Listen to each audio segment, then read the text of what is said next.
দিল পিরিতের বেড়া। এই বড় ভাইরা নাকি, কেমন আছো? ভালো আছো?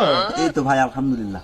তো ভাই কই থাকেন? শহরে নাকি? দেখা যায় না তো। হ্যাঁ, কিছুদিন হলে শহরে থাকি বুঝছো, গ্রামে থাকে না, বোরিং বোরিং লাগে, শহরে যাই বুঝছো। ভাই এই অবস্থা কেন বডির? আরে বলো না, শহরে যে আমি পরিবর্তন করে ফেলেছি বুঝছো, সারাদিন বসতে খাই, বুঝো না, বাপের হোটেলতে বসতে খাই। আমি তো শহরে কাজ করি না, খ্যাত। আপনার বাবা ওখানে জব করে নাকি? ইয়েস, এক্স্যাক্টলি এক্স্যাক্টলি, আমার বাবা ওখানে চাকরি করে, সরকারি চাকরি করে। আগে তো তোমার গ্রামে কৃষি কাজ করতেছিল, এখন চাকরি করে। মাসে তোমার স্যালারি 1 লাখ টাকা বুঝছো। আর সাইটে আছে না, সাইটে মনে করো 2 লাখ টাকা ঘুষ। ওগুলা খাই তো আমার ডেড বডি চেঞ্জ, দেখতেছো না, আমি সারাদিন বসতে খাই।